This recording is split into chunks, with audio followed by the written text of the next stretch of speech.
Bismillahirrahmanirrahim. Assalamualaikum warahmatullahi wabarakatuh. Alhamdulillahirabbil alamin wa bihi nasta'in ala umuri dunya waddin.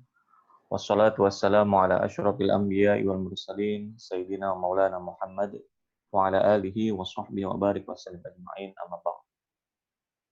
Sebelumnya para jamaah yang dirahmati Allah, ini biar kelihatan kita komunikasinya yang ikhwan. Kalau misalnya berkenan dibuka videonya, dibuka aja lah. Biar saya nggak kayak sendirian ini. Ya, kita buka video. Ya, ikhwan ya, ikhwan. Baik, bismillahirrahmanirrahim. Allahumma akhrijna min dhulumatil waham wa akrimna binuril faham. Wafta alaina binuril ilmi wa sil akhlaqana bil hilim. Qala rabbi shrah lana sudurana wa yassir lana umurana bi rahmatika ya arhamar rahimin. Rabbi yassir wa la tu'assir, Rabbi yassir wa la tu'assir, Rabbi yassir wa la tu'assir, Rabbi tamim bil khair. Qala Allah Ta'ala fil Qur'anil Karim, a'udzu billahi minasyaitonir rajim. Bismillahirrahmanirrahim. Walillahi ma fis samawati wa ma fil ard wa ila Allahi turja'ul umur. Wa qala an-nabiy sallallahu alaihi wasallam, ala inna fil jasadi mudghatan idza saluhat saluhal jasadu kulluhu wa idza fasadat fasadal jasadu kulluhu. Ala wa hiyal qalbu. Baik, para jamaah yang dirahmati Allah, alhamdulillah tiada kata kecuali rasa syukur kepada Allah. Pada kesempatan kali ini kembali kita dapat bersama-sama berkumpul berjamaah, berkumpul dalam pengertian berkumpul dari jauh lah dalam satu kajian taklim yang mudah-mudahan kajian malam hari ini menjadi asbab buat kita semua, kita termasuk orang-orang yang diridhai oleh Allah, diampuni dosa-dosa kita, dikabulkan segala hajat kita, dan kita semua diberikan kesehatan dan keafiatan. Sholawat serta salam tak pernah lupa selalu kita haturkan kepada Nabi kita, Nabi Muhammad Sallallahu Alaihi Wasallam. Baik, rekan-rekan yang dirahmati Allah, kajian kita malam hari ini tetap membahas suatu hadis dari kitab hadis Riyadhus Shalihin yang insya Allah pembahasannya kita kaitkan dengan apa yang terjadi kepada kita semua. Hadis ini disampaikan dari salah seorang sahabat Nabi Sallallahu Alaihi Wasallam. Nama beliau adalah Nu'man bin Bashir. Nah, ini kalau Abu Hurairah mungkin seringlah kita dengar. Kalau ada sahabat Nabi yang namanya Abu Bakar sering kita dengar. Tapi Nu'man bin Bashir, beliau di kalangan sahabat itu adalah termasuk sahabat yang junior. Jadi sahabat itu ada dua pembagian, ada sahabat yang senior, ada sahabat yang junior. Nah, termasuk sahabat yang junior itu adalah Abdullah bin Umar. Termasuk sahabat yang junior itu adalah Abdullah bin Abbas. Nah, termasuk sahabat yang junior itu adalah Nu'man bin Bashir. Jadi sahabat Nu'man bin Bashir ini adalah sahabat Nabi yang jadi pada saat Nabi hijrah ke kota Madinah.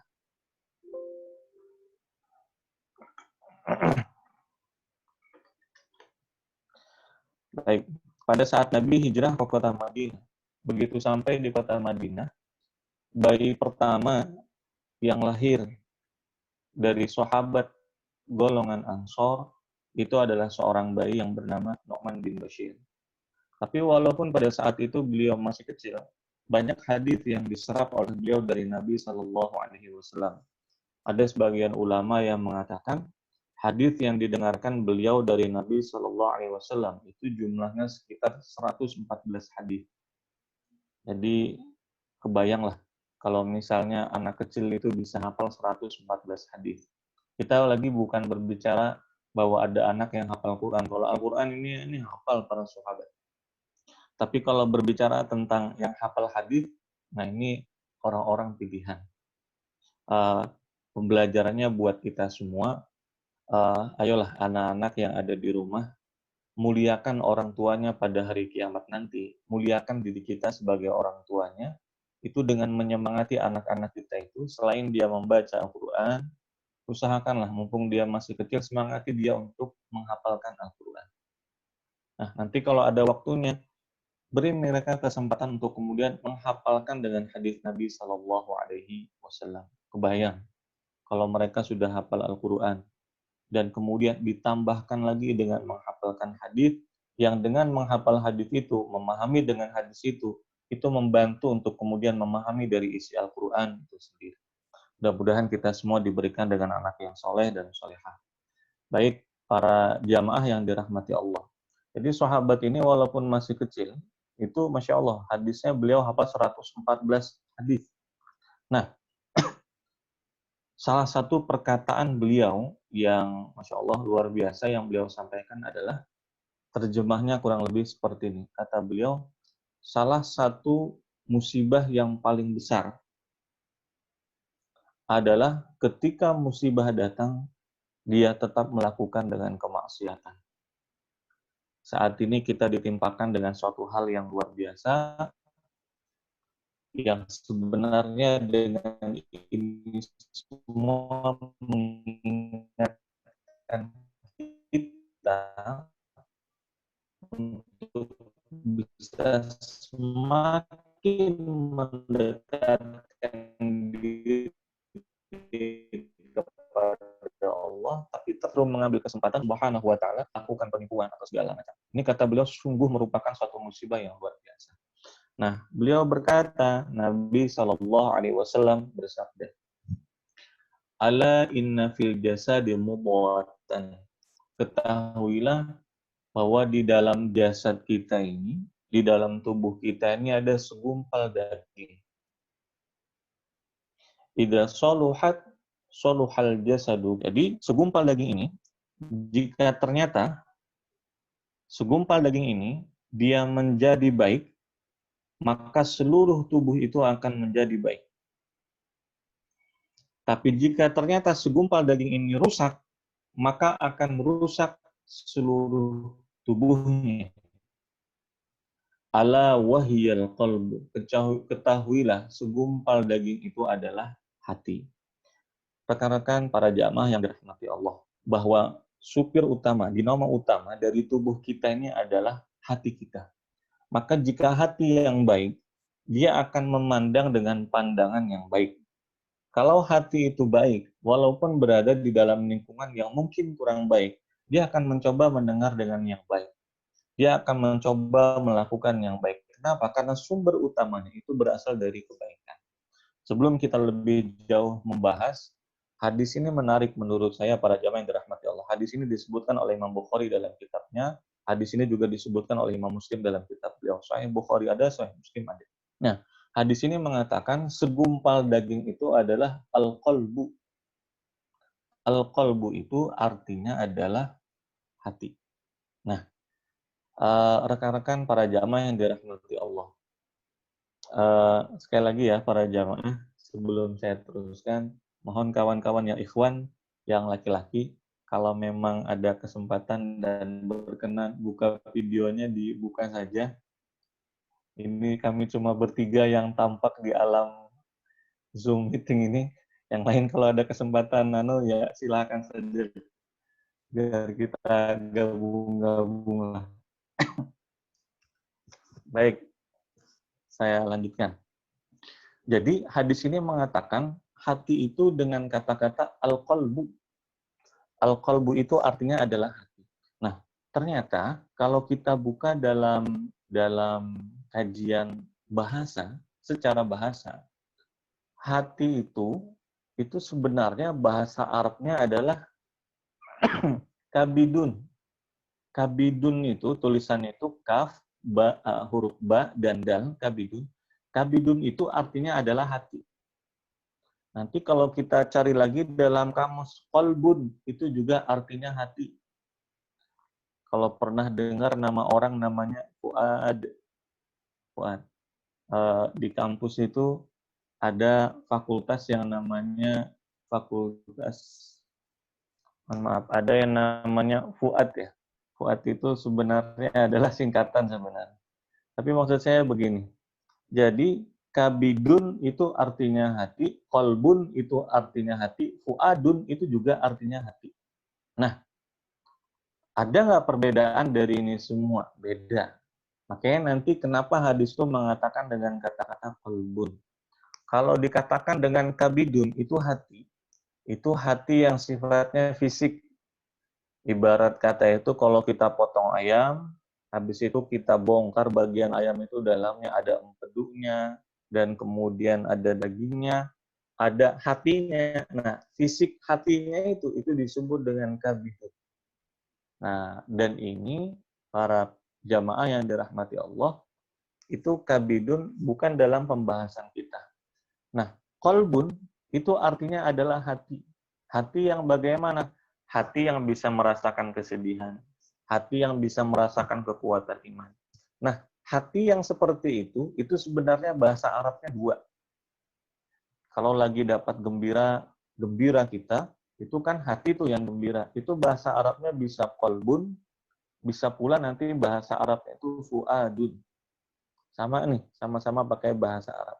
Tapi begini, kenapa hadis ini menyebutkan dengan kata-kata kolbun?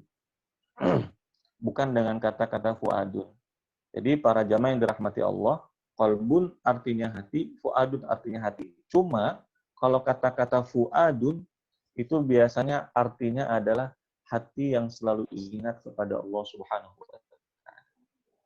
Hati yang selalu menunjukkan kepada kebaikan. Itu disebutkan dengan kata-kata fuadun. Tapi kalau kolbun, nah makom kita ini hati yang sifatnya kolbun. Kolbun itu dari asal kata kolaba. Kolaba itu artinya terbolak-balik. Maksudnya apa?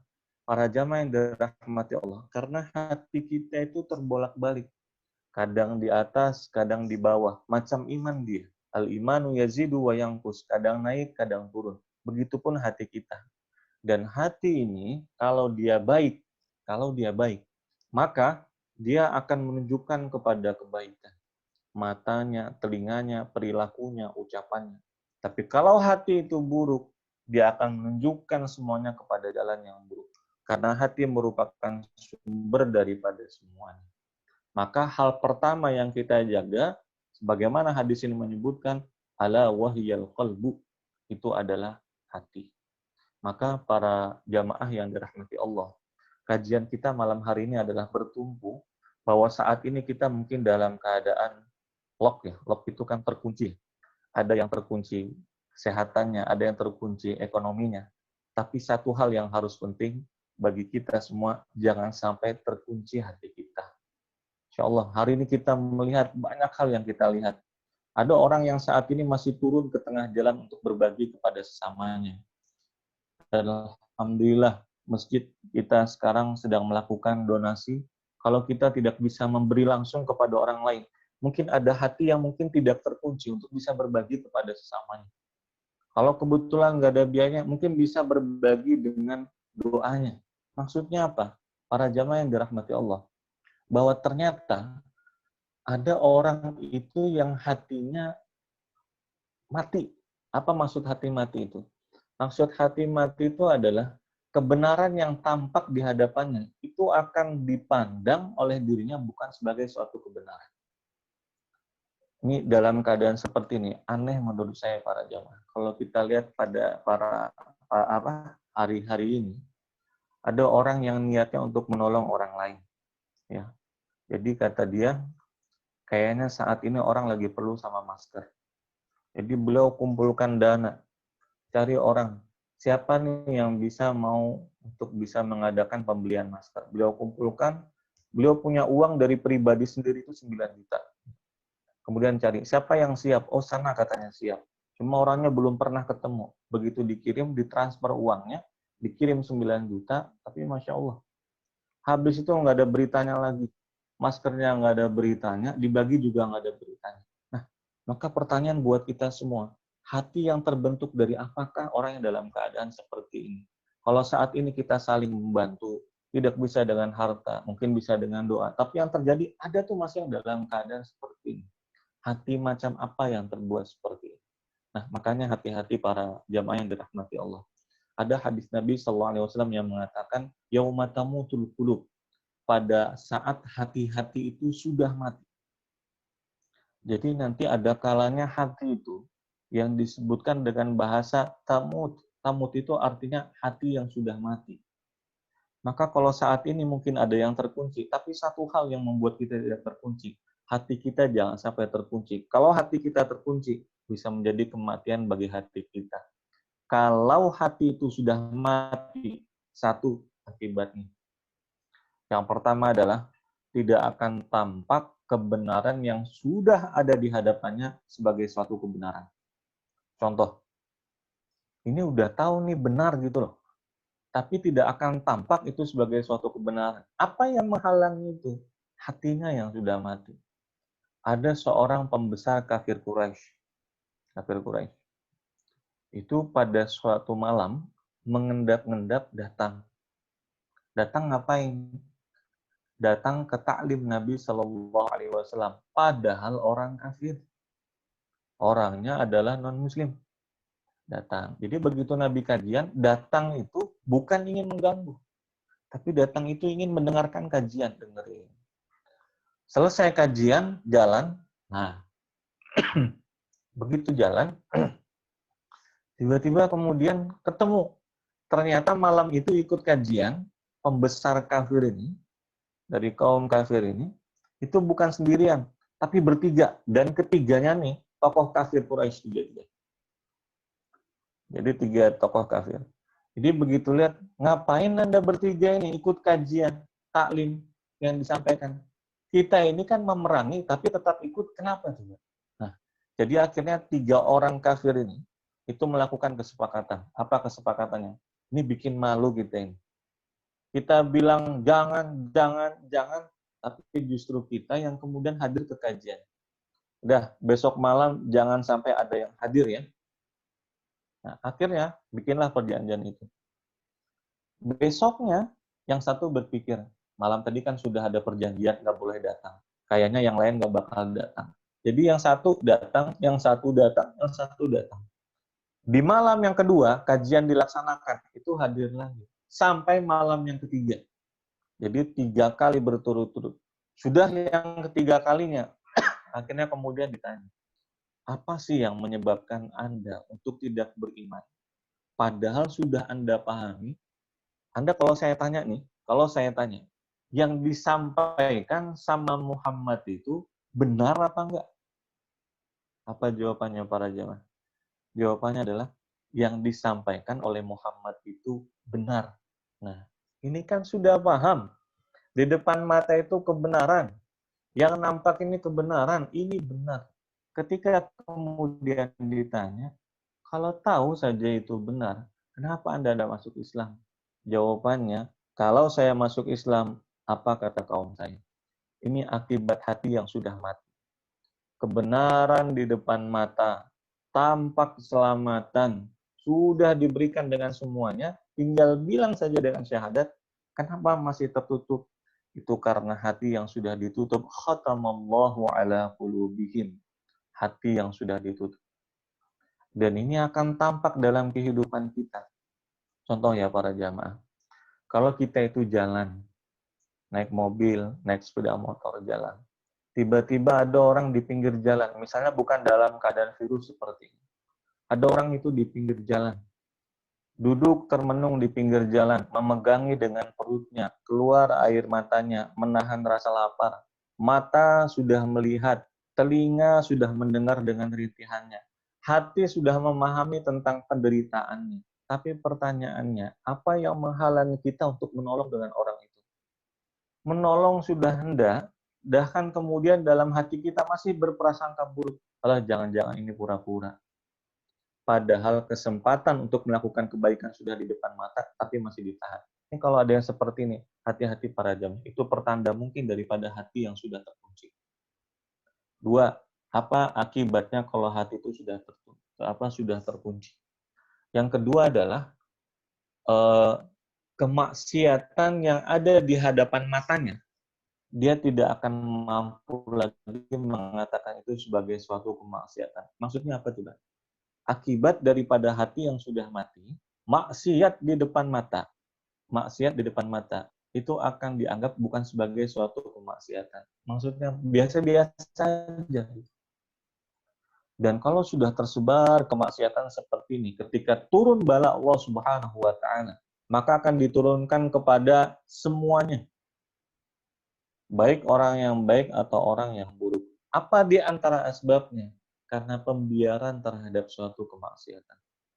Saya pernah tanya kepada sekumpulan anak muda. Kebetulan sekumpulan anak mudanya ini banyak. Saya bilang, kawan-kawan, itu kalau yang jalan laki sama cewek yang bukan mahram, boleh apa enggak? Nggak boleh, Pak, kata dia. Nggak boleh tuh jalan laki-laki sama cewek yang bukan mahram. Tapi kemudian apakah ada usaha untuk menegur terhadap kemaksiatan tersebut dengan kata-kata yang baik? Udah nggak ada usaha. Kenapa? Karena sudah menjadi suatu kebiasaan. Riba yang terjadi di hari ini sudah menjadi suatu pembiaran. Udah biarin aja. Maksiat di depan mata. Maka jika ternyata di dalam hati kita masih ada rasa sedih ketika melihat kemaksiatan, itu pertanda hati masih dijaga. Artinya para jamaah yang dirahmati Allah, jangan sampailah hati kita itu menjadi hati yang mati. Kalau sudah hati ini yang mati, maka kebenaran tidak akan tampak. Biar azan sudah di telinga nih, Allahu Akbar, itu mungkin nggak bakal sholat. Padahal azan sudah diperdengarkan di telinga. Nah, maka para jamaah yang dirahmati Allah, apa asbabnya? Hati itu bisa mati, bisa terkunci, hati itu bisa menjadi rusak. Di antara asbabnya adalah satu, kemaksiatan. Bahwa hati kita itu ibarat lembaran putih. Satu maksiat lidah yang kita ucapkan, maka ada satu titik yang menghitamkan dengan hati kita. Maka satu kali kita mendengar keburukan, maka satu titik hitam yang bisa menghitamkan lembaran hati kita. Semakin banyak, semakin banyak, semakin banyak, maka hitam semuanya. Ketika sudah hitam semuanya, disebutkan dalam satu syair, Al-Imam Ibn Athaillah As-Sakandari mengatakan, kalau sudah seperti itu, adamul husni ala ma fataka minal wajib. Kalau hati itu sudah hitam semuanya, maksiat tidak maksiat sama aja. Ketinggalan kewajiban atau melaksanakan kewajiban itu sama aja.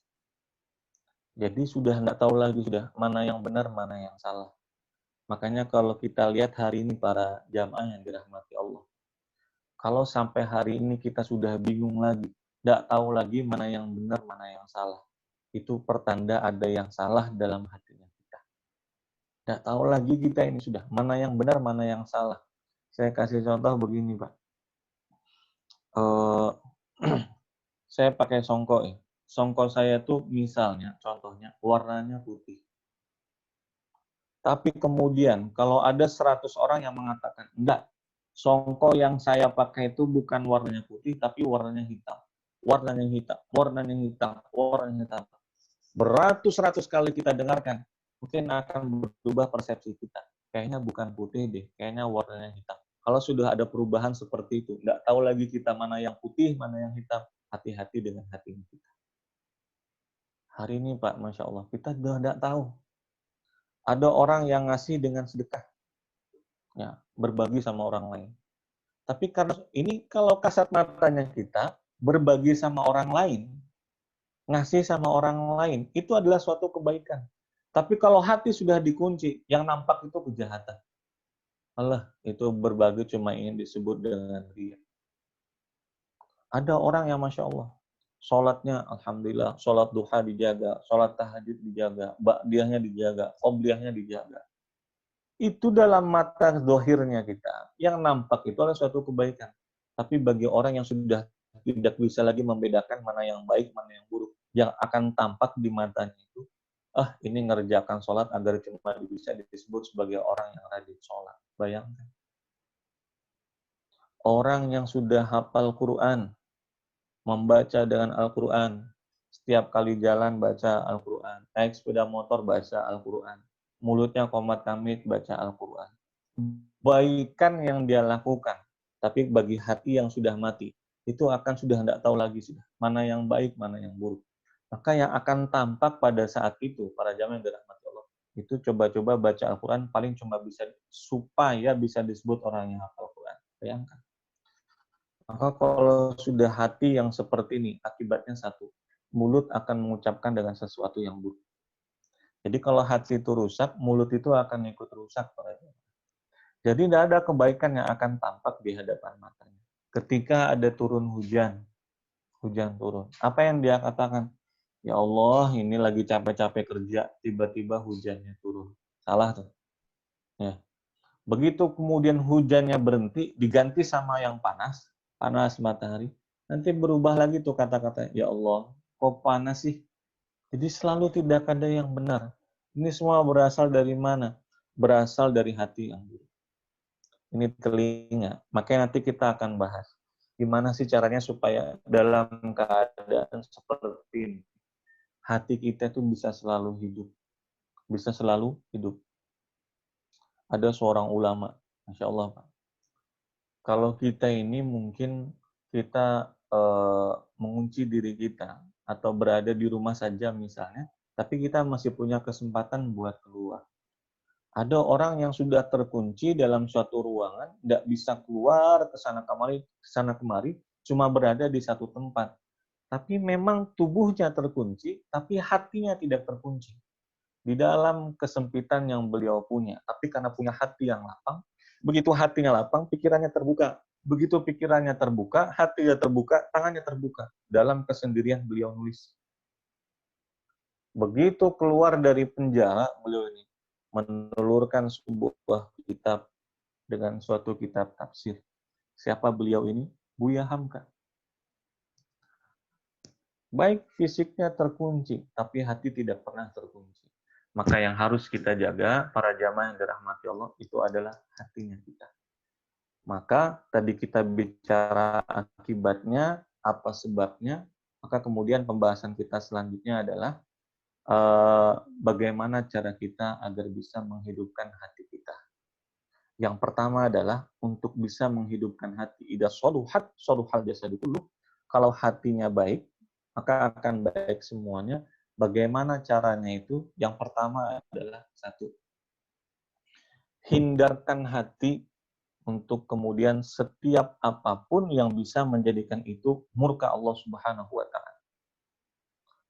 Hati yang berburuk sangka, hati yang selalu mengucapkan dengan kata hati, makanya nanti ada yang disebut dengan khawatir. Khawatir itu adalah hati yang berbincang-bincang, hati yang bercakap-cakap dengan diri sendiri, tapi sambil ngomongin dengan keburukan orang lain. Dengan keburukan orang lain. Maka setiap apapun yang bisa mempengaruhi kondisi buruk dengan hati kita, itu hindarkan. Atau bahasa simpelnya itu adalah selalu berpikir husnudzon kepada orang lain.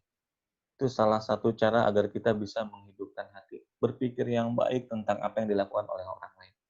Yang kedua adalah bagaimana agar kita bisa menghidupkan hati. Nah, disebutkan oleh para ulama, untuk bisa menghidupkan hati di antaranya adalah dengan banyak hadir ke majelis ilmu. Hati kita ini itu ibarat rumput yang kering. Maka rumput yang kering itu, maka Nabi SAW mengibaratkan ilmu itu seperti air hujan. Maka ketika ada rumput yang kering, hati yang gersang, kemudian diguyur dengan air hujan, dengan air ilmu pengetahuan, maka itu akan kemudian membuka hati agar bisa menerima dengan kebaikan-kebaikan.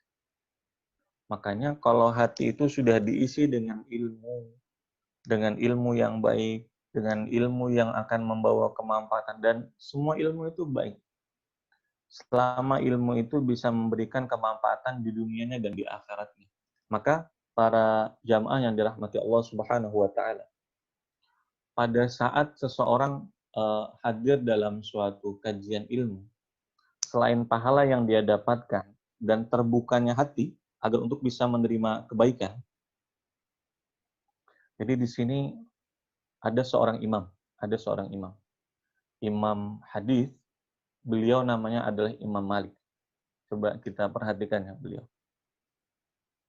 Jadi pada saat Imam Malik rahimahullah ta'ala, beliau mengajarkan dengan suatu kajian hadis, pas lagi ngajar itu, tiba-tiba kajian kita kan malamnya hadis. Jadi pada saat ngajar itu, kaki beliau itu digigit sama binatang berbisa. Dalam riwayat itu disebutkan akrob. Akrob itu kalajengking. Jadi lagi ngajar, digigit sama kalajengking. Dan Masya Allah, pada saat beliau ngajar itu digigit kalajengking, beliau itu tidak gerak. Begitu ditanya, Syekh, kenapa antum tidak gerak? Coba jauhkan aja. Apa kata beliau? Yang saya baca ini apa? Hadis Nabi Shallallahu Alaihi Wasallam. Kalau yang dibaca itu Al-Quran, itu pasti adatnya luar biasa. Membaca hadis saja, Nabi Shallallahu Alaihi Wasallam, hadis Nabi Shallallahu Alaihi Wasallam. Jadi beliau itu satu. Bagaimana beliau memuliakan hadis itu? Ketika digigit kalajengking, beliau tidak gerak. Yang kedua, setiap kali kajian hadis, beliau selalu memakai dengan semua yang putih. Bajunya putih, songkoknya putih, semuanya putih. Nah, ini kenapa bisa menjadi seperti ini? Kenapa bisa tidak goyang pada saat digigit seperti itu? Kenapa coba? Karena hati yang bersih yang mendorong tentang itu. Maka ketika hati itu selalu diisi dengan ilmu, maka kemudian yang didapatkan adalah hati yang akan lapang, hati yang akan tenang, menerima tentang semua kebaikan-kebaikan yang ada. Gampang melakukan kebaikan. Nah, makanya kalau sekarang malam hari ini ada kajian, ini Masya Allah, Masjid As-Salam hampir tiap malam mengadakan kajian, silahkan diikuti. Kalau nanti kemudian habis kajian ini, pokoknya usahakan. Yang kita dengarkan tuh ilmu. Maka ketika ilmu yang masuk ke kita, maka itu akan melapangkan dengan hatinya kita. Itu yang pertama. Yang kedua. Yang kedua adalah hidupkan hati kita dengan ilmu. Banyak hadir ke majelis. Kalau kebetulan ada kesempatan nanti dalam keadaan sehat. Tapi kalau misalnya enggak, apa yang bisa kita lakukan? Ya seperti ini. Ini kajian seperti ini. Insyaallah. Yang ketiga, bagaimana cara menghidupkan hati para jamaah yang dirahmati Allah. Saya pernah mendengarkan kajian Kiai Haji Ma'mun Zubair ya, beliau. Jadi dalam kajian tafsirnya, alam taro annallaha anzala minas sama'i ma'a. Apakah engkau tidak melihat pada saat Allah menurunkan dari langit itu hujan? Al-Quran. Al-Quran itu diibaratkan seperti air yang bisa membuat hati yang gersang itu menjadi hidup. Nah, makanya kata para ulama, kalau mau tahu hati kita itu hidup apa enggak, gampang, simple. Gimana caranya? Dekatkan Al-Quran itu ke kita. Bagaimana cara mendekatkan? Dengarkan ketika Al-Quran itu dibaca. Ketika Al-Quran dibaca, subhanallah, hati kita itu menjadi tenang. Itu pertanda hati kita masih dijaga oleh Allah. Ada kan kalau kita misalnya lagi jalan dari Balikpapan ke Samarinda, kebetulan rombongan. Begitu kemudian sama-sama rombongan, baru diperdengarkan sebentar. Itu kan lagi jalan tuh ada musik yang didengerin, ada nasyid yang diperdengarkan, ada ceramah, ada Al-Quran. Nah, ini orang lagi dengerin musik. Dari Balikpapan ke Samarinda. Begitu udah mau masuk tol, ternyata tiba-tiba ada yang ganti. Diganti sama apa? Diganti sama murattal Al-Quran. Begitu diganti dengan murattal Al-Quran, diperdengarkan di mobil itu, tiba-tiba hati menjadi tenang. Tiba-tiba hati menjadi nyaman. Itu pertanda hati yang diberikan ketenangan oleh Allah Subhanahu wa Ta'ala dengan Al-Quran. Tapi ada orang tuh yang begitu diperdengarkan dengan Al-Quran langsung Masya Allah. Ganti. Kalau mau ngaji aja di masjid. La ilaha illallah. Nah ini bahaya nih. Makanya begini. Dulu ada ya, Masya Allah. Menurut saya tuh menarik apa yang dilakukan beliau. Jadi beliau itu pernah ngadu ke gurunya. Ini kalau bahasanya itu dipahami nih ngeri sebenarnya. Jadi kata anak itu, ya Syekh, ini saya mohon izin. Hari ini saya mau curhat. Jadi kata syekhnya, ya silahkan curhat. Mau cerita apa? Silahkan. saya ini sudah 17 tahun tinggal di kuburan. 17 tahun tinggal di kuburan. Jadi kata syekhnya, Masya Allah, kasihan sekali Anda, 17 tahun tinggal di kuburan. Emang Anda tidak dibelikan rumah? Orang tua tidak punya rumah? Oh, tidak begitu, Syekh. Orang tua Anda tidak mampu belikan Anda rumah? Tidak, Syekh.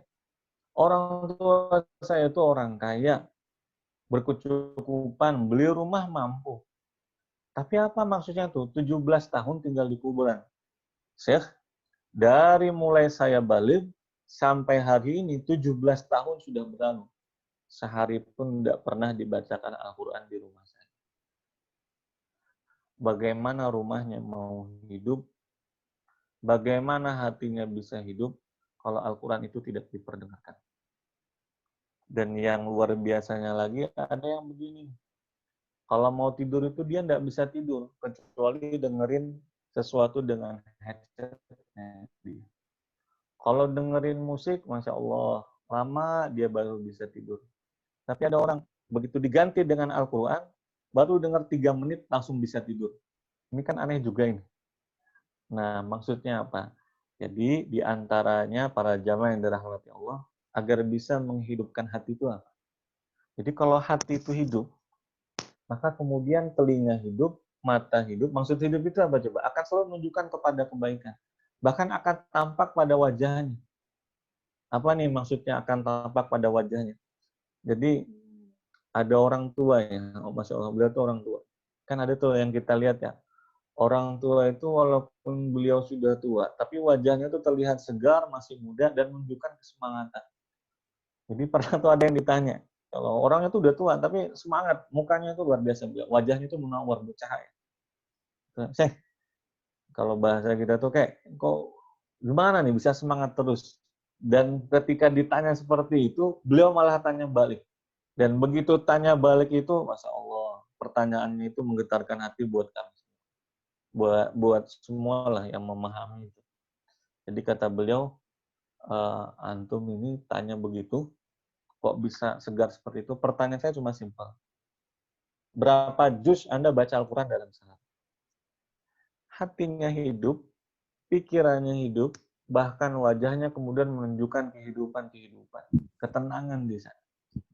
Maka bagaimana cara menghidupkan hati yang selanjutnya adalah bahwa hidupkan hati dengan Al-Quran. Dalam keadaan seperti ini, Masya Allah. Ini justru kesempatan kita nih. Ayo perbanyak ngaji, ayo perbanyak baca Al-Quran. Mau kapan lagi kita seperti ini bisa diberikan kesempatan? Yang terakhir, bagaimana cara menghidupkan hati kita adalah ketika ditampakkan suatu kebaikan, maka segera laksanakan kebaikan itu. Agar kebaikan-kebaikan yang tertanam di dalam hati itu bisa tetap terjaga. Nah, termasuk ini diantaranya para jamaah yang dirahmati Allah. Cuma begini ya, kenapa saya bahas tadi yang pertama, cara menghidupkan hati adalah ilmu, agar kemudian kebaikan yang kita lakukan itu harus berdasarkan dengan ilmu. Karena kalau kebaikan tidak berdasarkan dengan ilmu kan juga salah nanti pada akhirnya. Nah, di antaranya adalah tadi sudah disebutkan ya bahwa Masjid As-Salam ada donasi di sana. Ini sebenarnya terserah lah, mau di masjid alhamdulillah, mau di lainnya silahkan. Di mana terdekat kita. Ini kebetulan jamaahnya ngumpul. Ada yang di Balikpapan, ada yang di Samarinda. Ayo silahkan pada saat ini. Ini kesempatan menghidupkan hati kita dengan banyak berbagi kepada orang lain. Jadi gimana sih hati yang hidup itu? Satu, hati yang selalu menunjukkan kepada kebaikan. Yang kedua adalah hati yang akan selalu timbul simpati, empati ketika melihat sesuatu kekurangan daripada saudaranya. Jadi aneh tuh hari ini. Kalau hari ini orang berlomba-lomba buat menolong kepada orang yang kerja ya, misalnya ojek online misalnya. Tapi terenyuh hati kita. Bagaimana simpati hati kita yang seharusnya kita bantu, justru uang yang kita kasih itu dengan cara dilempar. Kan nggak perlu dilempar juga. Social distancing itu bisa kemudian dengan, ini Pak, uangnya saya taruh di sini.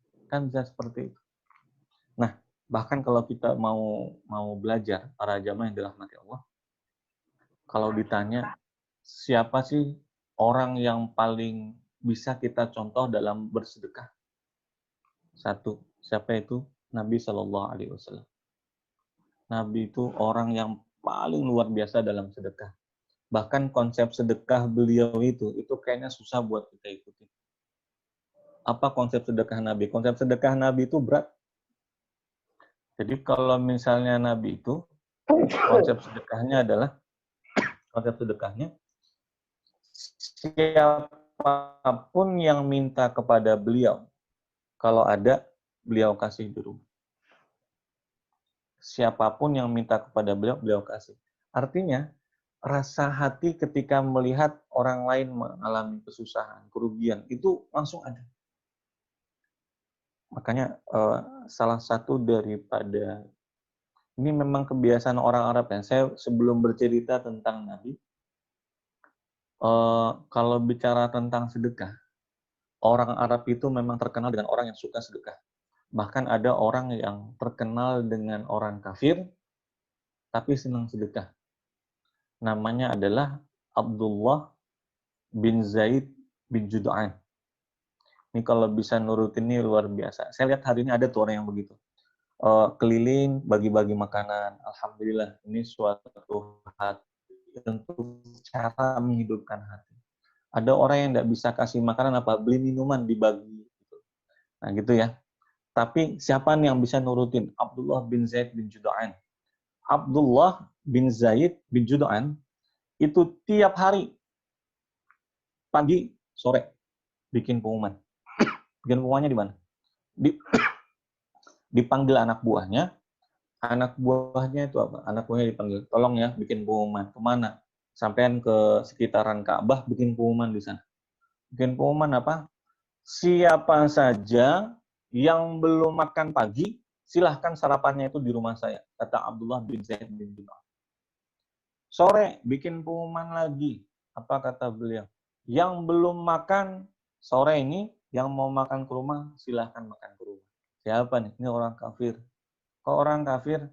Itu masih keluarga kepada sahabat Abu Bakar. Makanya Sayyidatuna Aisyah pernah tanya, bagaimana keadaan Abdullah bin Zaid bin Jud'an? Kata beliau kata Nabi SAW, dia dalam api neraka. Kenapa dalam api neraka? Karena dia tidak pernah meminta ampun kepada Allah. Maksudnya tidak bersyahadat.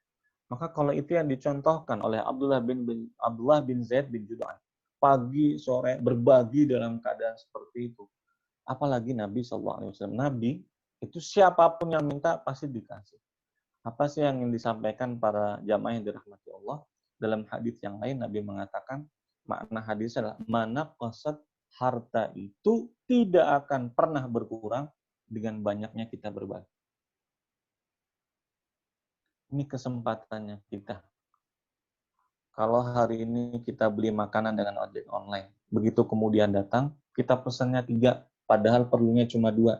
Ini Pak, makanan yang satu buat Bapak. Cara kita untuk bisa menghidupkan hati, ada simpati dan empati kepada orang lain. Kalau kemudian nggak bisa dibagi, ya Allah, saya sendiri pun kesusahan. Saya sendiri pun nggak bisa. Kalau kita nggak bisa berbagi dengan harta, maka berbagilah dengan doa. Ya Allah, mudah-mudahan teman-teman yang lagi kerja diberikan kemudahan. Bagian daripada cara kita untuk bisa kemudian menghidupkan hati kita. Maka para jamaah yang dirahmati Allah, ada banyak hal yang kemudian bisa kita lakukan untuk menghidupkan hati, apalagi dalam keadaan seperti ini. Hati yang lapang akan menimbulkan pemikiran yang lebih matang. Maksudnya itu nggak ada tuh yang ceritanya orangnya terkunci, sumpek nggak ada. Nah, kenapa? Karena hati yang terbuka, karena hati yang nyaman. Bagaimana cara menghidupkan hati? Satu, jangan berpikiran negatif, jangan berprasangka buruk terhadap semua apa yang terjadi. Yang kedua adalah perbanyaklah menggali ilmu pengetahuan, mencari ilmu. Maka semakin banyak kajian taklim yang kita lihat dengan cara seperti ini misalnya, dengan buka YouTube misalnya, banyak ilmu, maka dengan ilmu itu yang menghidupkan hati kita. Yang ketiga, perbanyaklah dengan baca Al-Quran. Salah satu cara menghidupkan hati kita. Dan yang keempat, banyak berbagi kepada orang lain. Dengan banyak berbagi kepada orang lain, kita akan bisa merasakan dan menikmati dari setiap apa yang dirasakan oleh orang lain, itu akan terasa di dalam hati kita. Dan semua harus berdasarkan dengan ilmu. Baik para jamaah yang dirahmati Allah, mungkin ini kajian kita pada kesempatan kali ini. Silahkan jika ada pertanyaan,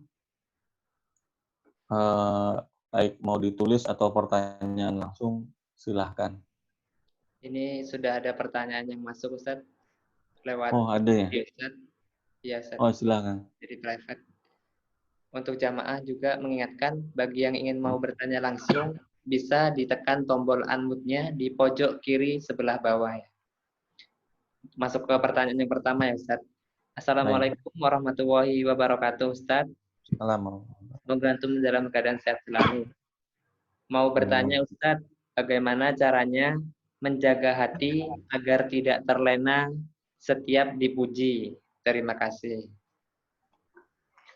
Baik, yang pertama, bagaimana caranya agar kita bisa menjaga hati pada saat kita dipuji?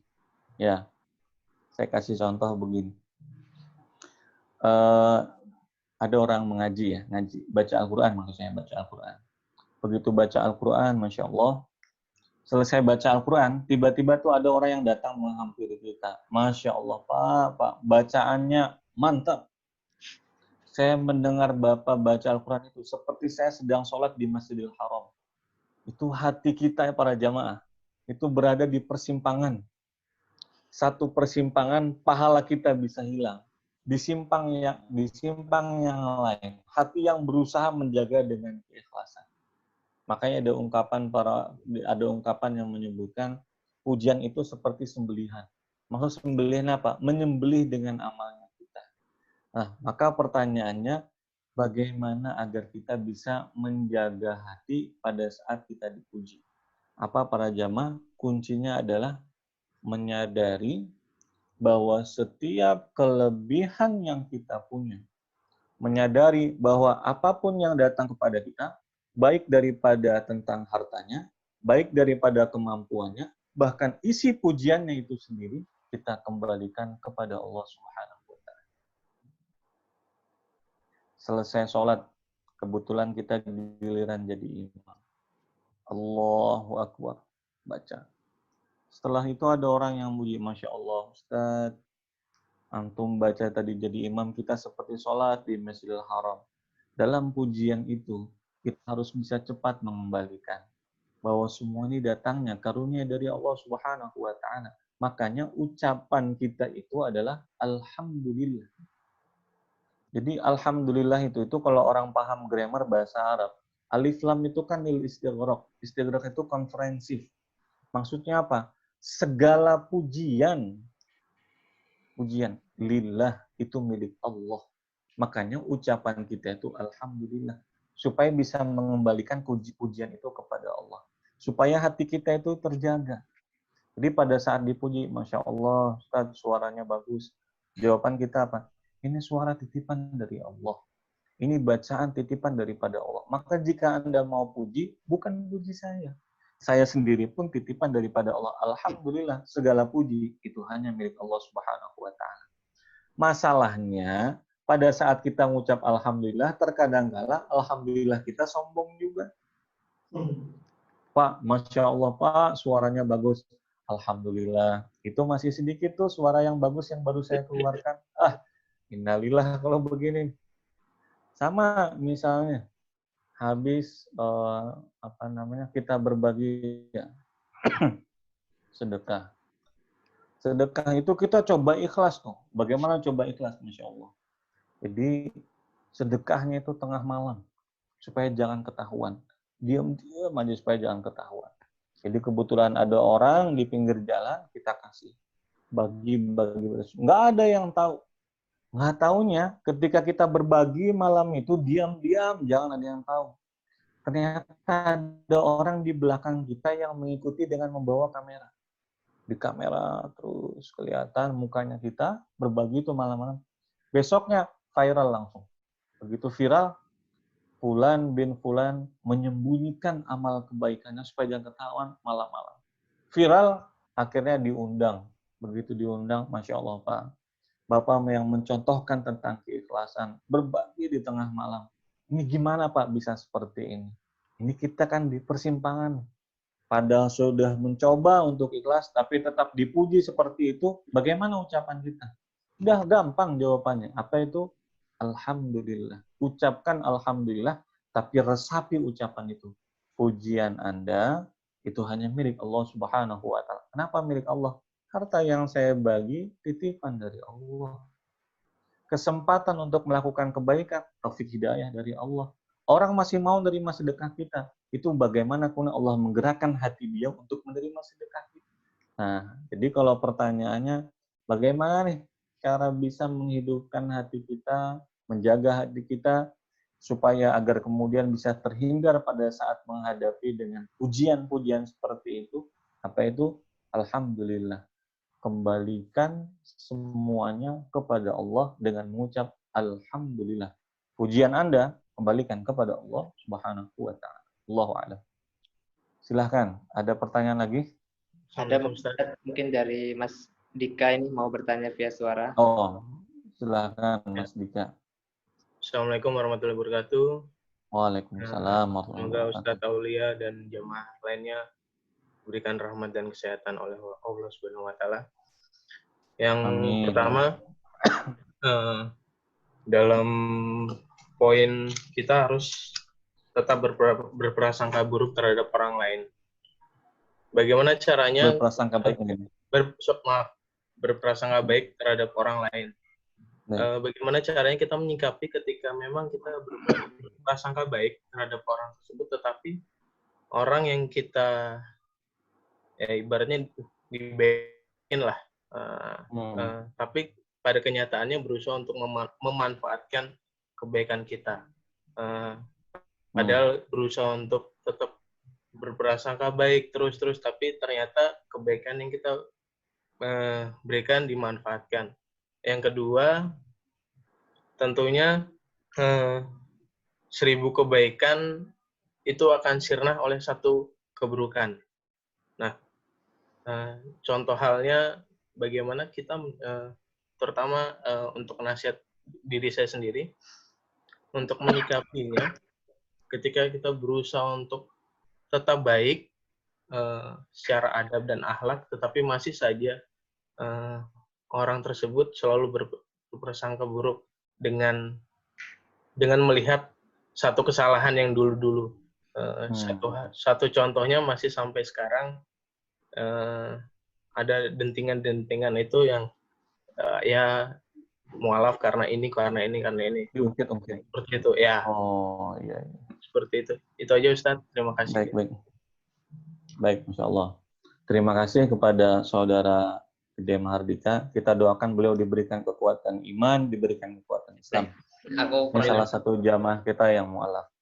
Baik, kita jawabkan pertanyaan yang pertama. Pertanyaan pertama adalah, bagaimana kalau kan cara menjaga hati itu bersangka baik kepada orang lain. Tapi bagaimana prasangka baik kita itu ketika kemudian dimanfaatkan oleh orang lain? Itu ya Mas ya? Nah, seperti itu. Baik, jadi yang pertama adalah bersangka baik kepada orang lain, bukan berarti kemudian meninggalkan dengan kehati-hatian. Jadi prasangka baik kita itu juga akan membawa kehati-hatian. Di dalam kehati-hatian itu kemudian juga bisa membawa orang yang kita prasangka baik bisa membawa kebaikan buat kita. Contohnya, gini, kita itu misalnya punya kumpulan teman-teman yang senangnya itu mabok ya, Mbak. Jadi sering mabok, dan kemudian kalau ketemu tuh selalu begitu, Pak, boleh nggak kita ini dibantu, Pak? Nah, dibantunya apa? Saya ini kebetulan Pak, nggak punya uang, nggak punya apa gitu. Cuma habis kita kasih uang, nggak berapa lama mabok gitu. Mungkin saya kebetulan punya teman para jamaah, sebagian teman-teman saya itu waktu di awal-awal itu ada yang masih mabok. Jadi masih mabok, tapi jadi gini maksudnya, ke masjidnya jalan, maboknya jalan juga gitu. Nanti kalau sholat jamaah rajin, tapi nanti pas lagi mabok ada juga tuh dia. Tapi pas lagi mabok juga nggak lupa, Ustadz Assalamualaikum katanya. Tapi mabok orangnya. Disuruh sholat, Ustaz, saya macam-macam. Nah, begitu kemudian dikasih uang, ini kita nggak tahu uang. Nah, begitu kemudian dia mengatakan, Ustaz, tolong saya, Ustaz. Saya ini nggak ada uang buat makan. Nah, prasangka baik kita itu bukan berarti meninggalkan kehati-hatian. Oke, kalau begitu nggak punya uang buat makan. Uang saya kasih ya. Uang ini nah itu ya. Jadi prasangka baiknya tetap jalan. Oke, ini orang ini memang perlu uang. Cuma kehati-hatian kita tetap juga kemudian dijalankan supaya jangan dimanfaatkan. Bagaimana tuh tadi dengan contoh yang tadi? Baik, kalau mau makan sini sama saya beli makanan apa? Ayo sama saya. Mau beli makan apa aja silahkan.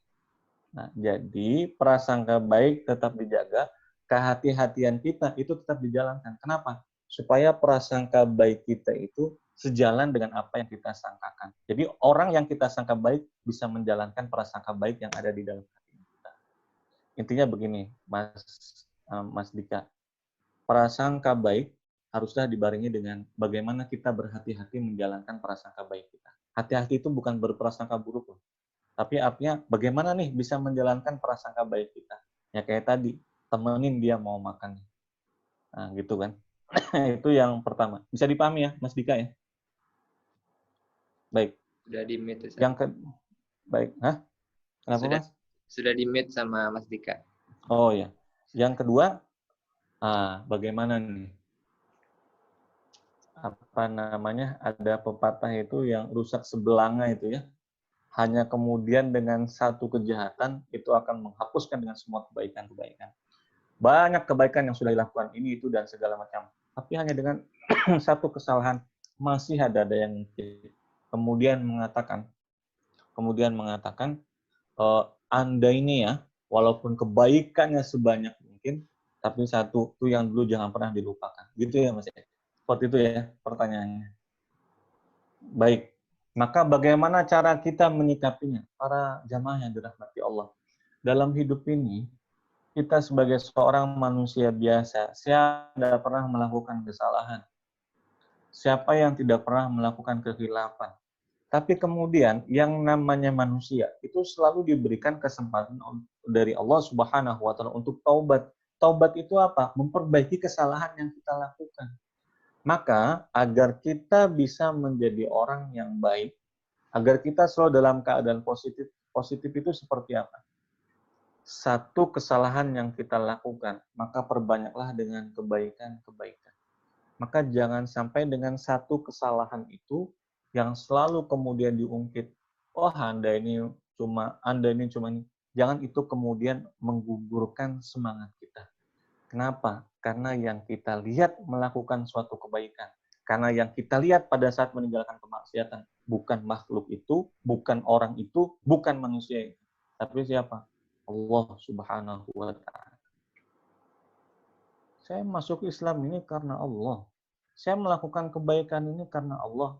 Bukan omongan Anda, bukan prasangka Anda, bukan manusia yang ngasih pahala buat kita.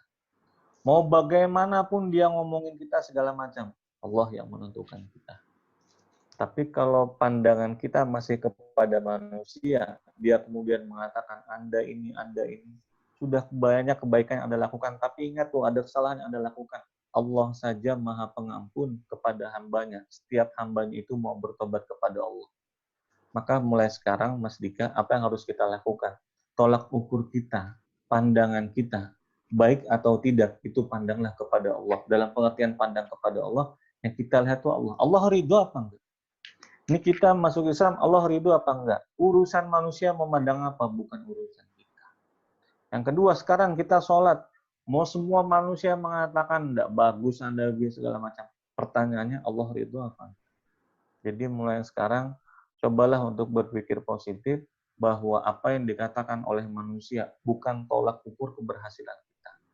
Tapi tolak ukur keberhasilan kita di dunia dan di akhirat tentang apa yang kita lakukan itu diridhoi oleh Allah apa tidak.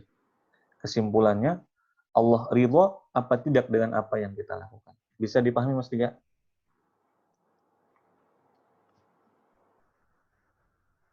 Gimana Mas Dika? Sudah Bisa dipahami ya? Bisa. Oh, sudah dipahami. Oh, baik.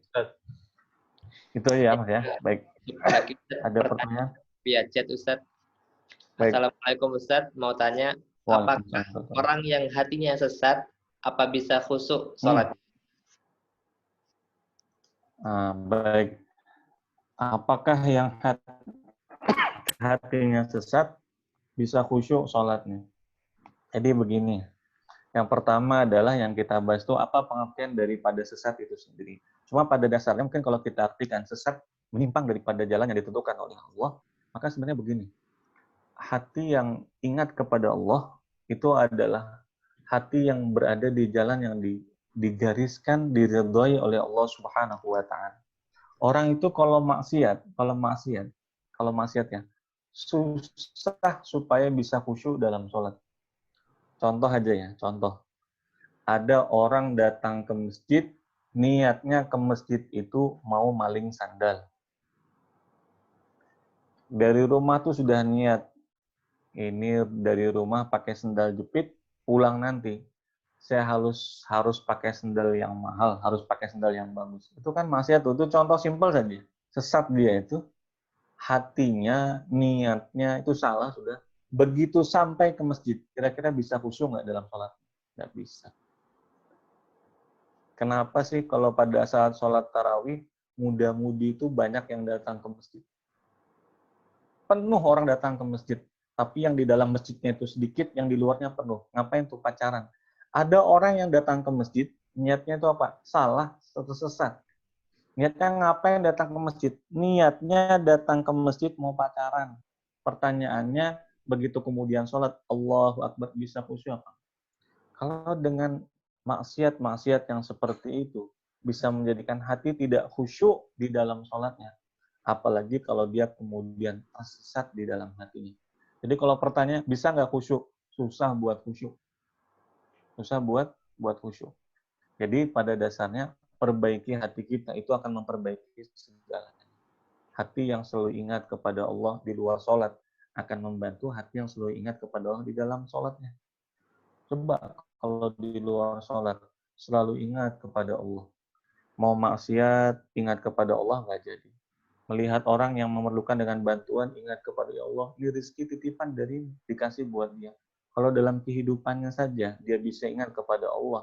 Maka di dalam sholatnya dia bisa khusyuk untuk ingat kepada Allah. Banyak riwayat menyebutkan, saya lupa nama sahabatnya, tapi sahabat ini ketika sholat Allahu Akbar, sholat dipanah sampai berapa kali, masih tetap melanjutkan dengan sholatnya. Kenapa tuh bisa seperti itu? Khusyuk dengan sangat luar biasa ingat kepada Allah. Karena di luar sholatnya, dia menjaga apa yang diridhai oleh Allah. Hati yang selalu ingat kepada Allah Subhanahu wa Ta'ala. Jadi, kalau saya pikir jawabannya adalah hati yang kemudian ingat kepada Allah, maka hati itu yang membantu buat dia khusyuk kepada Allah. Susah rasanya kalau hati itu tersesat untuk ingat kepada Allah untuk bisa khusyuk di dalam sholat. Allahu a'lam. Ada pertanyaan lagi nih ya? Ada, Ustaz. Dari Isli ya? Iya, Ustaz. Yang dari via Japri masih ada juga beberapa, Ustaz. Mungkin yang dari Islinya aja, Ustaz. Habis itu closing statement karena waktunya juga terbatas. Oh, oke. Assalamualaikum, Ustaz. Saya ingin bertanya. Ada kerabat baik saya, dia pernah bercerita, dia lumayan lama tidak membaca Al-Quran dikarenakan banyak kesibukan pekerjaannya. Terus dia ingin mengaji lagi, sebaiknya apakah dia mengulang dari juz 1 lagi atau melanjutkan juz yang dia baca saat itu? Sekian saja, Ustaz. Baik, ini terkait dengan makro. Makro itu bacaan Al-Quran. Jadi, kalau ini ya, para jamaah, ini teknis sebenarnya, teknis. Jadi, kalau kita tuh mau baca Al-Quran, yang kita coba itu untuk menghatamkan Al-Quran. Jadi, kalau hari ini kita baca 1 juz, sibuk. 1 tahun yang akan datang baru kebuka lagi Al-Qur'annya, lanjutkan bacaannya ke juz yang 2. Lanjutkan ke juz yang ketiga. Kalau yang kita baca, ulang terus dari juz 1. Itu sama dengannya tidak khatam-khatam kita baca Al-Qur'an. Jadi jawabannya apa? Diulang lagi dari juz 1 atau teruskan? Teruskan. Jangan berhenti. Nah, maka para jamaah yang dirahmati Allah Subhanahu wa Ta'ala, saya simpulkan materi pada kesempatan kali ini. Kita mungkin dalam keadaan sebagian nih, ada yang terlock lah, terkunci mungkin, atau ada dalam kesempitan, maka jangan membuat kita sempit dalam hatinya kita. Maka perluaslah hati kita agar bisa mendapatkan ketenangan, kenyamanan, hati yang selalu ingat pada Allah Subhanahu wa taala. Maka di antara caranya satu, hilangkan pikiran yang buruk, negatif thinking. Kemudian yang kedua, perbanyaklah menggali ilmu agar bisa menghidupkan hati kita, membaca dengan Al-Qur'an, berbagi agar bisa menimbulkan simpati dan empati kepada orang lain. Pesan saya selanjutnya adalah jangan pernah berhenti untuk mengkaji ilmu. Kita sebentar lagi menghidupkan hati dengan ilmu. Sebentar lagi kita akan masuk bulan Ramadan. Sebelum masuk dalam pahala Ramadan yang begitu luar biasa, kaji ilmu yang terkait tentang Ramadan. Bagaimana cara puasa, bagaimana cara tarawih dalam keadaan seperti ini. Agar kemudian Ramadan jangan sudah masuk baru kita mencari ilmunya. Sekarang saatnya kita mencari dengan ilmu tersebut agar bisa menyempurnakan ibadah puasa Ramadan kita dan dengan itu bisa menghidupkan hati kita. Salah hilang mau dimaafkan, mudah-mudahan ada manfaatnya bagi kita semua. Terima kasih. Silahkan Mas Aditya. Terima kasih banyak Ustadz atas kajiannya yang malam ini yang disampaikan. Semoga Allah berikan keberkahan bagi kita semua. Allah berikan kita pahala yang sama seperti kita hadirnya di majelis seperti sebelum adanya wabah ini. Amin. Semoga sehat-sehat selalu dan kami terima kasih banyak Ustadz sudah berkenan mengisi di kajian online As-Salam. Semoga Allah jaga Ustadz, semoga Allah jaga keluarga Ustadz, dan Allah jaga jamaah semua. Amin. Mungkin cukupkan malam hari ini dan tak juga lupa dari As-Salam mengingatkan bagi jamaah yang ingin berpartisipasi dalam As-Salam Peduli untuk memberikan kebahagiaan, membagikan senyuman kepada keluarga terdampak COVID-19, bisa dapat masuk ke As-Salam atau bisa klik linknya di Masjid As-Salam. Insya Allah di sana sudah ada info terbaru dari Masjid As-Salam. Mungkin dicukupkan Ustadz, waktu dan tempatnya kami ucapkan terima kasih. Wassalamualaikum warahmatullahi wabarakatuh. Waalaikumsalam warahmatullahi wabarakatuh.